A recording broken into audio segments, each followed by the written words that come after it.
Hello friends, how are you? Welcome back to my channel. What if your roof could tap into the power of the sun and generate your own electricity and also pay you for that? Sounds like a dream, right?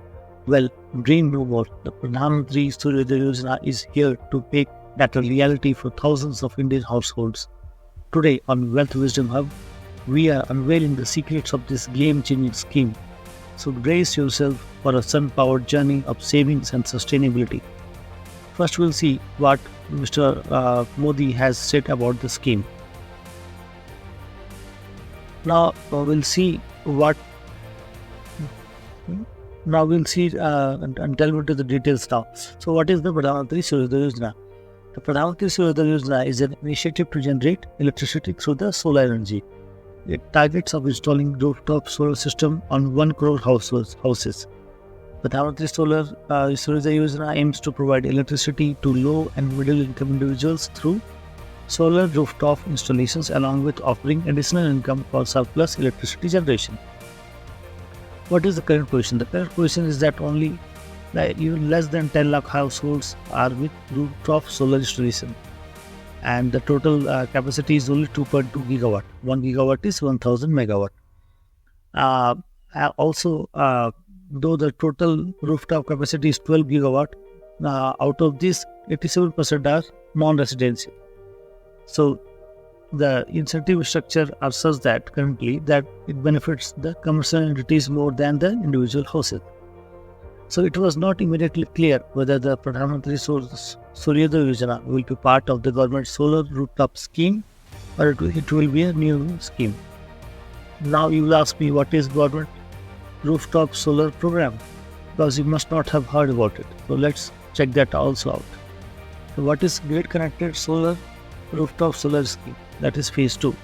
Now in 2019 March 8th, government came out with a new scheme to achieve 14 gigawatt of rooftop solar capacity. Under the rooftop solar scheme, the ministry is providing 40% subsidy for the first 3 kilowatt and 20% subsidy beyond 3 kilowatt up to 10 kilowatt. The scheme is being implemented in the states by local discoms, distribution companies. Residential consumers have to pay the cost of rooftop to the vendor by deducting the subsidy, and the subsidy amount will be paid to the vendors by the discount. Now, the distribution company has to ensure that the net metering is provided within 15 days of the information being received. Now, what is net metering? Net metering is a meter where it calculates the net power you have used. Like you are also generating the power as well as consuming it. So, if you are generating more power, you will be paid for that. And if you are generating less power and consuming more, you have to pay the net amount. So now the CFA, that is Central Financial Assistance or subsidy, is available to residential sector only, and commercial sector cannot avail this subsidy. So general category states are getting 14,588 kilowatt for first 3 kilowatt capacity and 7,294 rupees for capacity beyond 3 kilowatt to 10 kilowatt. There are some special category states like northeastern states, Uttarakhand, Himachal Pradesh, Jammu and Kashmir, UT, Ladakh, Lakshadweep and Andaman and Nicobar Islands, where this CFA is higher, and it is 17,662 kilowatt first 3 kilowatt capacity and 8,831 for 3 kilowatt to 10 kilowatt capacity. So you will see that government is trying to encourage low and medium houses to install this capacity. Also the remote states are also given higher subsidy to encourage them. Now, what are the advantages for grid connected rooftop solar scheme? I think it helps in reducing electricity bill. No additional land is required because you can install them in the on your rooftops. It has low gestation period also. They can be installed very quickly. The transmission and distribution losses can be minimized because now the same place the electricity is getting generated where it is getting consumed. It also helps in improving tail-end grid voltages and reduces system congestion.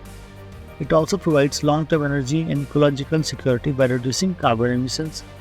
It helps better management of daytime peak load by DISCOM, and it also helps meeting the renewable purchase obligations of the obligated entities. So these are the advantages. But why it has not been so successful? Because the initial installation cost is high, and there is no uniformity and clarity because different DISCOMs are handling this in different states. Also, politics is the reason, because we have seen that the states rules ruled by the opposition parties, they are not ready to help government implement these schemes, because now the credit will go to the central government and can be detrimental to them. So they are even putting roadblocks in implementing this good scheme of the central government. So we have seen the rooftop scheme, the Suryoday Yojana. Now it is not clear whether it will be a separate scheme or it will just be a modification of the existing RTS scheme. But one thing is sure, that the people are going to benefit, and government has not decided to go all out about it. So Lord Rama had once said, "Let there be light." And with the Pradhanmantri Suryoday Yojana, the sun answers his call, illuminating homes and hearts across India. Remember, the power of the sun lies not just in its energy, but in its ability to ignite hope and progress. Let's embrace this opportunity and together light up the path to a brighter, more sustainable future. As we conclude this enlightening exploration of the Pradhanmantri Suryoday Yojana, we reminded that sustainable progress is not just a goal, it is a shared responsibility.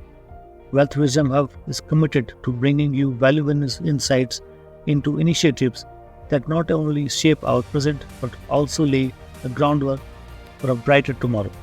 We hope you like this video. If you do, please hit the like button and subscribe to our channel, and stay tuned for more such informative videos. So till our next video, I'll take your leave. Thank you for watching. Bye-bye.